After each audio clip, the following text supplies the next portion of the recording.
ሰላም ወንድሜ፣ ሰላም እንዴት ነው? ሰላም አልክ? እግዚአብሔር ይመስገን። አልሐምዱሊላህ። ሙስሊም ነህ? አ ኦኬ። ስምህ ግን ስሜ ታሪኩ ትንሽ አወቀ ብዙ የክርስቲያን ሰዎች ስም? ወሎ ታውቃለህ? አዎ።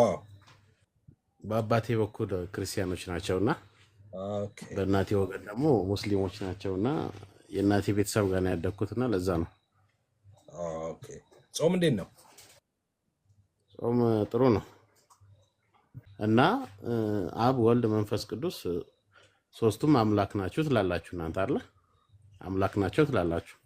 እሺ ግን ኢየሱስ ደግሞ አምላኬና አባቴ ደግሞ ብሏል ብዙ ቦታ ላይ አይደል? እሺ። ስለዚህ ሁለቱም አምላክ ከሆኑ አብም ወልድም አምላክ ከሆኑ እንዴት ኢየሱስ አብን አምላኬ ሊለው ቻለ?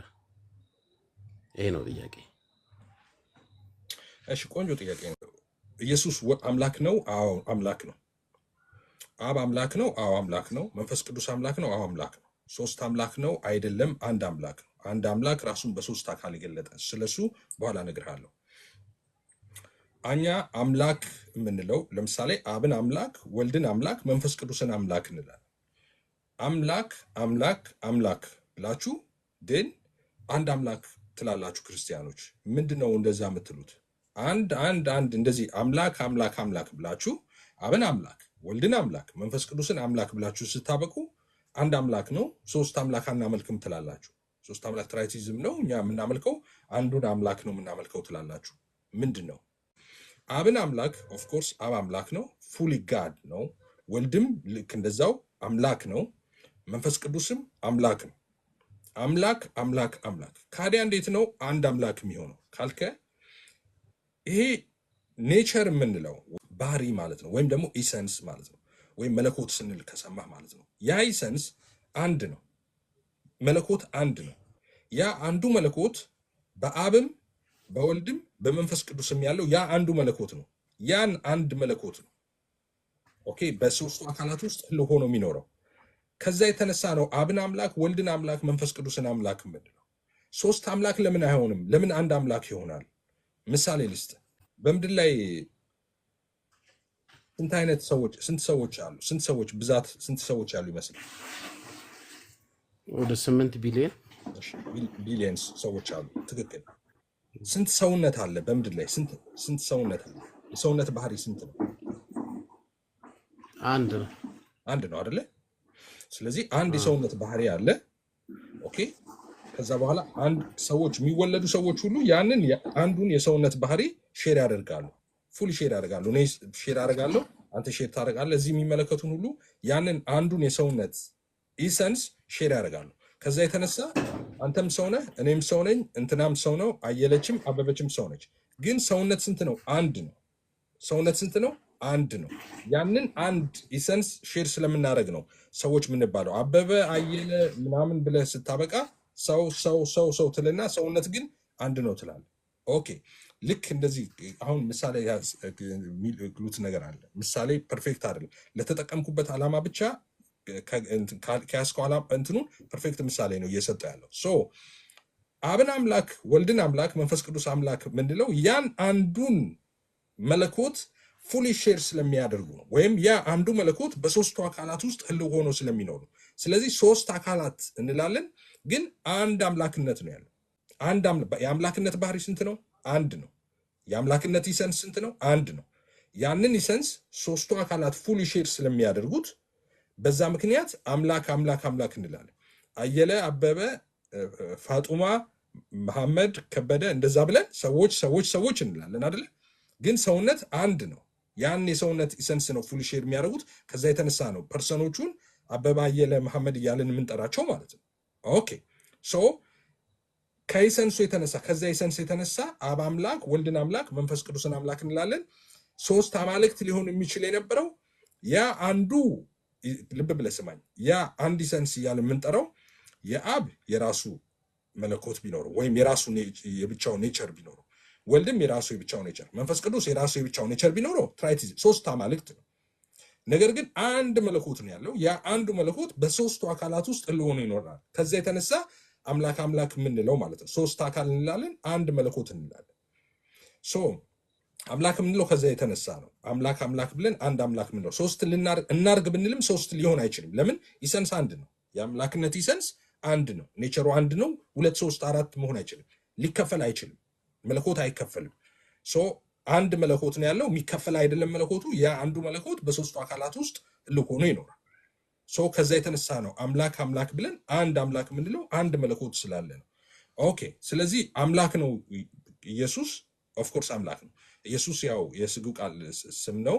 ድህረ ዓለም እንግዲህ ቅድመ ዓለም ማለት ነው። ቅድመ ዓለም ሰው አልነበረም እንደምታውቀው።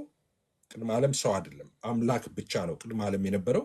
ቅድመ ዓለም ከአብና ከመንፈስ ቅዱስ ጋር ትክክል የሆነ ዘላለማዊ አምላክ ነው ያለ የነበረ የሚኖር።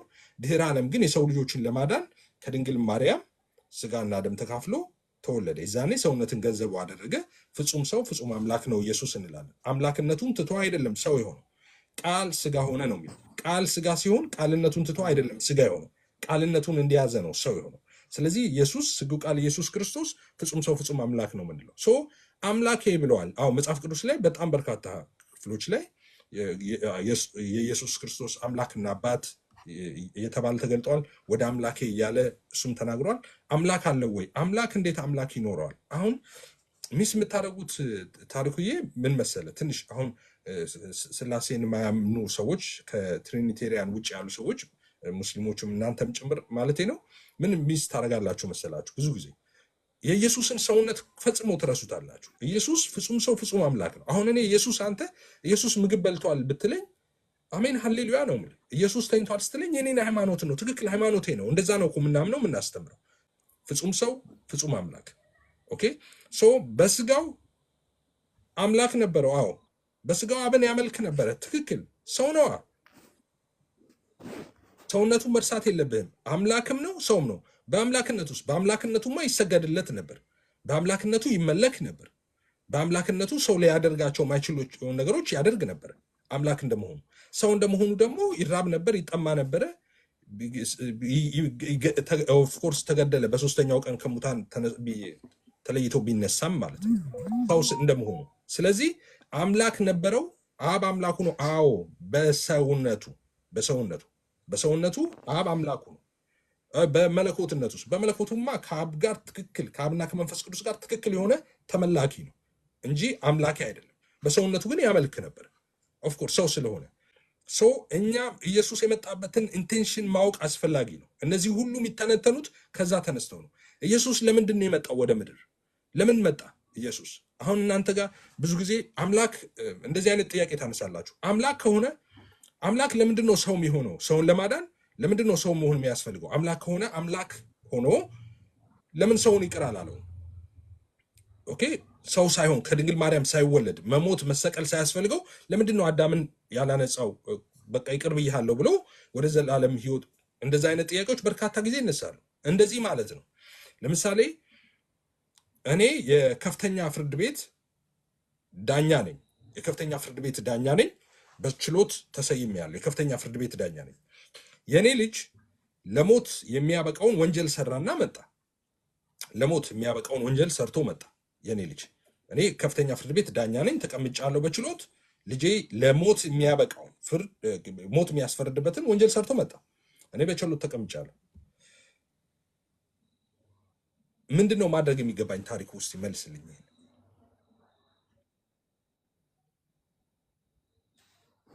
ያው በፍትሃዊነት መወሰንና መፍረድ ነው። ጎበዝ አይደለ? ጎበዝ። እግዚአብሔር ይባርክ። በፍትሃዊነት መፍረድ ነው። ስለዚህ እኔ ከፍተኛ ፍርድ ቤት ዳኛ አይደለሁ። ልጄ ላይ ምንድነው መፍረድ ያለብኝ ማለት ነው? ታሪኩ ምን መፍረድ አለ? ሞት ነው የሚሆነው። ወንጀሉ ሞት የሚያስፈርድ ከሆነ ሞት ነው የምትፈርደው። ኤግዛክትሊ ሞት መፍረድ አለብኝ። ስለዚህ ልጄ ላይ ሞት ፈርድበታለሁ። አየህ፣ አሁን እግዚአብሔር በፍርዱ ትክክል ነው ይላል መጽሐፍ ቅዱስ። ትክክል ነው ማለት ምንም ፍራክሽን ኦፍ ሰከንድ የሚዛባ ነገር የለውም። እግዚአብሔር ሲፈርድ ትክክል ነው ፍርዱ። ስለዚህ አዳም ትእዛዝን ተላለፈ። ትእዛዝን በተላለፈ ጊዜ ሞት እንደሚመጣበት ነግሮታል፣ ተላለፈ። ስለዚህ ሞት ፈረደበት። ሞት ይገባው ነበር፣ ሞት ፈረደበት። ሞት ባይፈርድበት ኖሮ አዳምን እግዚአብሔር ሕጉን ኮምፕሮማይዝ አድርጓል። በፍርዱ ትክክል አይሆንም ነበር። ጻድቅ ፈራጅ አይሆንም ነበር። ግን እሱ ጻድቅ ፈራጅ ስለሆነ ትክክል ስለሆነ ሞት ፈረደበት አዳም ላይ ይገባው ስለነበር ማለት ነው። አይ አንዳንዶቹ ምን ይላሉ? አይ ይቅር ቢለው ምናምን የሚሉ ሰዎች ምን ማለት ነው? እንዳንተ አይደለም ታሪኩ የሚፈርዱት እነሱ። ለምን ህጉን ቺት አደረግም? ከፍተኛ ፍርድ ቤት ዳኛ ነህ አይደል? አዎ ልጅ ለሞተ ሲስተሙን ለምን ቺት አደረገ? ልጅን በነጻ አትለቅም? ኖ እግዚአብሔር እንደዛ የለም። እሱ ጃስት የሆነ አምላክ ነው። ሶ ፈረደበት፣ ሞት ፈረደበት። የሚገርምህ ደግሞ ፍቅር ስለሆነ ሞት ከፈረደበት በኋላ ምን እንደሆነ ታውቃለህ? በችሎቱ የተቀመጠው ቅድም እንዳልኩ ምሳሌ እኔ ልጄ ላይ ሞት ፈረድኩኝ። ከዛስ ልጄ ደግሞ እንዳይሞት በልጄ ፈንታ እኔ ሞታለሁ አልኩ። በልጄ ፈንታ እኔ ሞታለሁ። አንዳንድ ሰዎች ይሄኛውም ግር ይላቸዋል። እንዴ ለምን ሰው መሆን አስፈለገው የሚለው ጥያቄ እዚህ ጋር ነው የሚመጣው። ሰው መሆን ለምን አስፈለገው? እግዚአብሔር አዳምን ለማዳን ሰው መሆን ለምን አስፈለገው? የጽድቅን ጥያቄ ያጎደለው ማን ነው? አምላክ ነው? ሰው ነው? ሰው ነው የጽድቅን ጥያቄ ያጎደለው አይደለ? ስለዚህ አምላክ የጽድቅን ጥያቄ ሪኩዌስት አደረገ ከሰው ልጆች። ከዛስ ምድርን ተመለከተ፣ ሁሉ ኃጢአትን ሰርተዋል፣ የእግዚአብሔርም ክብር ጎሏቸዋል ይላል። ጤነኛ አልተገኘም ምድር ላይ። ስለዚህ የጽድቅን ጥያቄ የሚመልስ ሰው አልተገኘም ምድር ላይ። ስለዚህ አምላክ መመለስ ይችላል። አምላክ ሆኖ ያንን የጽድቅ ጥያቄ ያማ አየህ፣ አሁንም ቅድም ፍርዱ ትክክል አይሆንም። እንደዛ ከሆነ እግዚአብሔር የፕሪንሲፕል አምላክ ነው። ስለዚህ ሰው ነው ያጠፋው፣ ሰው ነው የጽድቅን ያጎደለው። የጽድቅን ጥያቄ ደግሞ መመለስ ያለበት ሰው ነው እንጂ አምላክ አይደለም። ስለዚህ የግድ ሰው መኖር አለበት፣ መገኘት አለበት። ሰው ተፈለገ አልተገኘም። ስለዚህ ለዘላለም በጥፋት በሞት በጨለማ ለመተው አልፈለገም ሰው። ስለዚህ እኔ ሰው ሆኜ አድነዋለሁ አለ። ሰው ሆኖ የጽድቅን ጥያቄ መለሰና ሰው ሆኖ የጽድቅን ጥያቄ መልሶ ሰውን አዳነው። ለእኛ አሁን እኛ ሪኩዌስት የተደረገው ነው። እኛ ማድረግ ያልቻለው እሱ ሰው ሆኖ ይቅርታና አቋረጥኩ። ግድ የለም ችግር እንዲሁ አሁን ይሄ ነገር የሞቱ ነገር ሳይኖር እግዚአብሔር ሁሉን ማድረግ የሚችል አምላክ ነው አይደለ? ይቅር ባይም ነው። ስለዚህ ከዚህ በኋላ ይቅር ብያችኋለሁ ቢልስ ምንድን ነው ችግሩ? እንደዛ ብሎ የሰው ልጅ ይቅር ሊለው አይችልም ነበር? አዎ እኮ እሱን ነው። ለምሳሌ ነቢያቶችን እየላከ ለምሳሌ የተለያየ የእግዚአብሔር ወይም በእኛ አላህ ነው የምንለው ነቢያቶች ነበሩ ለብዙ ዘመናቶች። ስለዚህ ነቢያቱን ልኮ ከዚህ በኋላ ያለው ኃጢአታችሁ ያለፈው ኃጢአታችሁ ተሰርዟል፣ ከዚህ በኋላ በኃጢአት አትመላለሱ ወይም በኃጢአት አትኖሩ፣ በህግ በዚህ መንገድ ኑሩ ብሎ ለምን ይቅር ማለት አልቻለም እግዚአብሔር? ለምን ይሄ ሁሉ ሞት አስፈለገ? መሰቀል ምናምን ለምን አስፈለገ? እንዲሁ ለምን ይቅርታ አላለም? ለምን ብዙ ጊዜ ጴንጤዎችን ቲክቶክም ላይ ሳይ እግዚአብሔር እንዲሁ ዓለሙን ወዷልና ምናምን የሚል ነገር አለና እንዲሁ ከወደደ ሞት ሳያስፈልግ የኢየሱስ መሰቀል ሳያስፈልግ እንዲሁ ምሬያችኋለሁኝ፣ ይቅር ብያችኋለሁኝ፣ ከዚህ በኋላ ኃጢአት አትስሩ ማለት አይቻልም ነበረ? ጥሩ ጥያቄ ነው። መልሼ ይልህ ነበር፣ ግን አሁን እሱን እደግመዋለሁ። አሁን በጣም በትኩረት ስማኝ። መልሼ ይልህ ነበር። እንደዛ ቢያደርግ እግዚአብሔር ፍርዱ ትክክል አይሆንም ነበር። በቃ እግዚአብሔር ከዛ በኋላ እግዚአብሔር አይሆንም ነበር እንደሱ ቢያደርግ ኖሮ። ለምን እንዳልኩ ቅድም በፍርዱ ትክክል ነው። እግዚአብሔር ትክክለኛ ፈራጅ አምላክ ነው። ትእዛዝን ሰጥቶታል። ሞት ትሞታለህ ይሄን በበላህ ጊዜ ብሎታል። ያንን በላ። ሞት አልፈርድብህም ካለው እግዚአብሔር በፍርዱ ትክክል አይደለም፣ በፍርዱ ጻድቅ አይደለም። ሰው የእግዚአብሔር ፍርድ ትክክል አይደለም ማለት ነው። እዛ ጋር ትሞታለህ ብሎ እዚህ ጋር ደግሞ አይ በቃ ቢሞት ይሄ እግዚአብሔር አይደለም ማለት ነው። እንደሱ ካረገ እሱ ግን እግዚአብሔር ነው፣ ጀስት የሆነ አምላክ ነው፣ ትክክል ነው በፍርዱ ጻድቅ ፈራጅ ነው። ስለዚህ ሞት ትሞታለህ አላለው። ቅድም እንዳልከው እኮ ነው። አሁን ማመጣልህ ምሳሌ ፍርድ ቤት የከፍተኛ ፍርድ ቤት ዳኛ ሆኜ በችሎት ተቀምጫለሁ። አብረን የመለስነው ጥያቄ እየጠየኩ ማለት ነው። በፍርድ ቤት ተቀምጬ ልጄ ለሞት የሚያበቃውን ወንጀል ሰርቶ መጣ። ከዛስ ልጄን በነፃ ማሰናብተው ከሆነ እኔ ሌባ ዳኛ ነኝ። አየህ፣ አጭበርባሪ ነኝ።